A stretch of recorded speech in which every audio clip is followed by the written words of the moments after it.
Litsong baboy. Ito ay 30 kilos na live weight. Ito ang tamang-tamang laki, kasi pag masyado namang malaki, 50 kilos,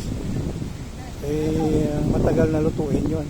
Tsaka hindi masyadong malambot na.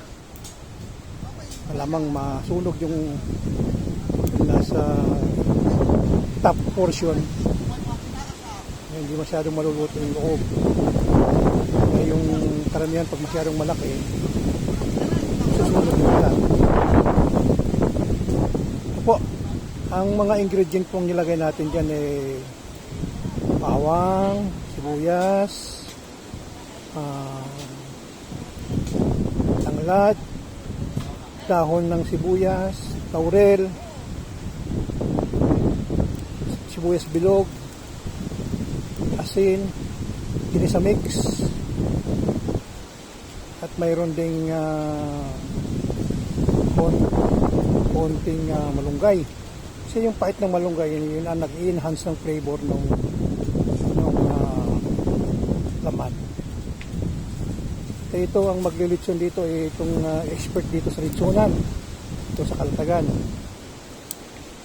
Ako ang nagtimpla nito. Base doon sa litsong Cebu. Ngayon ang kanilang pinapahid upang magkalat ay pula, gatas. Pero yung gatas daw para hindi masyadong pumula yung laman, para magang sulog ng pula, ay hinahaluan ng tubig. 50 ang ratio.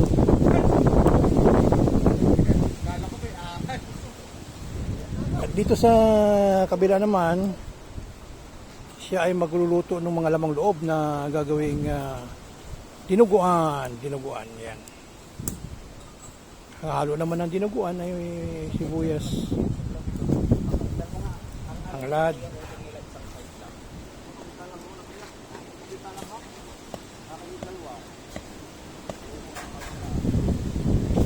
yan.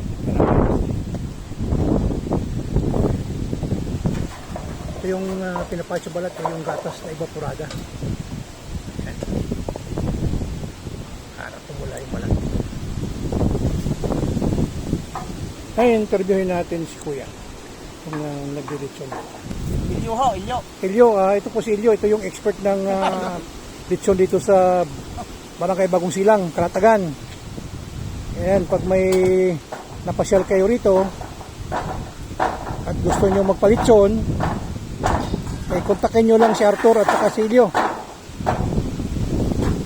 Habang ibig sabihin yung lechon na yan ay talagang yung makikita nyo yung pagdilitsyon nila, para bagang katulad nung nasa probinsya. Mas masarap yung mas masaya yung nagdilitsyon ka na nandyan yung litsyon, nakikita mo na nililitsyon. Kaya mas maganda yung kaysa yung dinilider na lang sa'yo na litsyon na. Okay, Ilyo and Arthur, yan ang yan.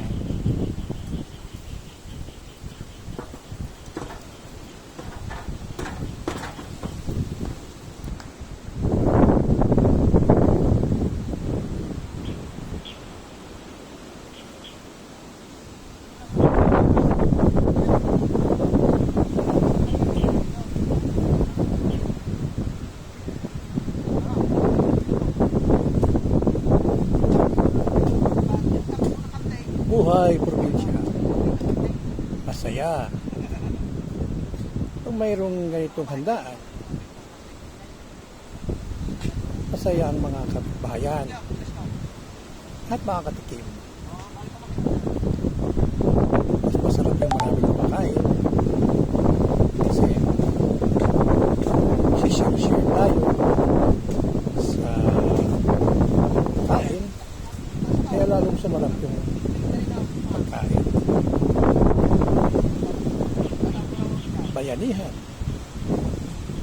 Yan, pinabilig sa hindi naman naninigil sa akin. Bayanihan.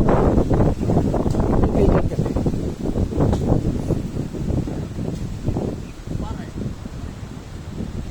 Ako yung nagtimpla. base doon sa Quezon, sa amin sa Cebu, at sa Mindanao. Yan na po. Hintayin natin mamaya. Balikan natin mamaya.